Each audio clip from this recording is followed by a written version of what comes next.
به معنای ازی است که اینا افغانستان را به رسمیت شناختن و روابط کامل و هم در ملل متحد امیالیم که بالای افغانستان حمله صورت گرفت.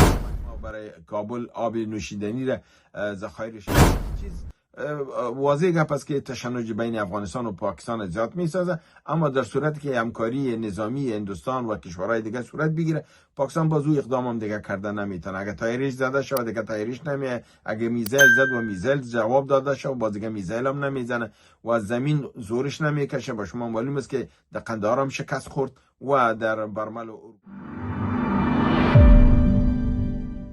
بسم الله الرحمن الرحیم. در مورد سفارت هندوستان که در افغانستان به سطح سفارت کامله در آمد و ارتقا دادن، چرا که به حساب میشن تکنیکی در اینجا کار میکرد تا بالا که او حیثیت دیپلماتیک و سفارتی را نداشت، این یک اقدام نهایت مثبت است. و در این حال وقتی که صحبت از این میشه که ما این را با فل امبسی استیتس یعنی با سطح کاملی سفارت میبریم، یعنی سفیر اینجا باید باشه. سفیر زمانی به یک مملکت ارسال شده میتونه که او در مملکت شما به رسمیت بشناسین. در صورت که به رسمیت نشناسین شما او در اونجا سفیر روان کرده نمیتونین. بنان اگه سفیر روان کردن به معنای ازی است که اینا افغانستان را به رسمیت شناختن و روابط کاملی دیپلماتیک استوار کردن. اما اگه سفارت بحال کردن و سفیر روان نکردن، سفیر روان کردن یا قنصلی را فعال ساختن، بنان این حالت دیجور نیست، دیفکتوس حالت دوم است. بنان رسمیت شناسی کاملا گفته نمیشه، صرف روابط دیپلماتیک به سطح قنصلی و سفیر فعال می باشه که میتونن روابط داشته باشن اما رسمیت شناختن نمیشه. تاثیرات ازی در منطقه ای است که پاکستان متاثر می سازد.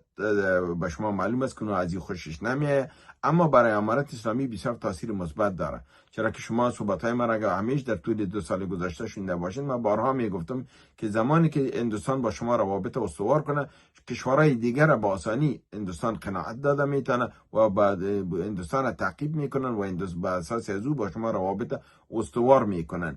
و در این مورد روسیه پیش قدم شده، هندوستان اگه شما آسیای میانه به همین رقم ایران و ترکیه و این کشورها هم میان و به رسمیت شناسی شروع میشه. بنان این برای امارت اسلامی بسیار مفید تمام میشه در بخش دیپلماتیک و همچنان در بخش روابط بین‌المللی و روابط اقتصادی. و در عین زمان در صورتی که ما با پاکستان در تخاصم باشیم و پاکستان عکس‌العمل نشان میده، همکاری هندوستان کاملا در اینجا لازمی است و اونا با شما همکاری لازم میکنن.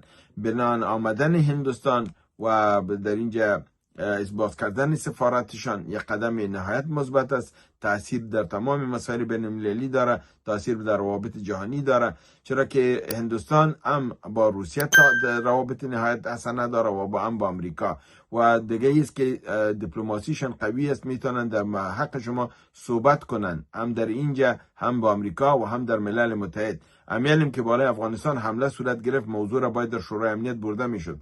یگانه کشوری که به طریقه خوب میتونست هندوستان است که اما مشوره هم دادم هفته گذشته که امارت اسلامی باید از هندوستان استفاده کنه و اینا باید به شورای امنیت قضیه را ببرن که پاکستان حمله کرده و مردم بیگناه را کشته و در این مورد هندوستان کاملا با شما همکاری کرده میتونه و ما باید از او همکاری استفاده کنیم. از این بابت سفارت هندوستان به درجه سفارت باز شدنش با امکانات به رسمیت شناختن و حتی امکان است که بالاتر از سفارت کرده موضوعات به پیش بره، چرا که روزی که امیرخان متقی به هندوستان رسید که تاریخ 9 اکتبر روز پنجشنبه و پاکستان بالای افغانستان حمله کرد.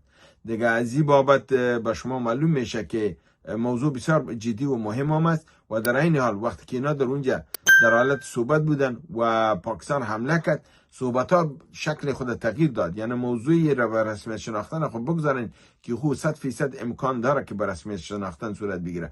حتی امکانات ازیر از اظهار کردن اونجا با این قدر پیش رفتن که اگر کشور در خطر باشه ما باید چی کنیم.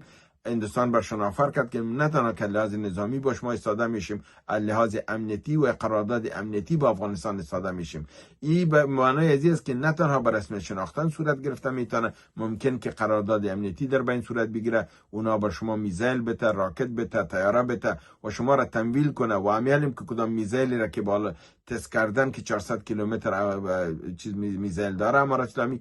با شما معلوم است در افغانستان میزایلی که گفتم میشه اسکاد و اینا از روسا مانده بود، یک 3-4 دانه او کار نمیداد و او دستگاهش هم اینجا نیست و کسایی که او را آپریت کرده میتونه که یک دستگاه در حدود 6 الی 10 نفر ضرورت داره، او نفرات در افغانستان نیست. بنان اسکات ممکن نیست. این حتما میزایل است که دو شک میکنن که یا هندوستان کمک کرده و یا ایران. بنان در هر حالت همکاری هندوستان با ما و شما به نفع ما و شماست، با فایده افغانستان است و میتونه که شرایط و حالات تغییر بده در همچنان در ارتقای افغانستان، در تعلیم و تربیت، در اردو، در پلیس و در مسائل ماینکنی، در مسائل به حساب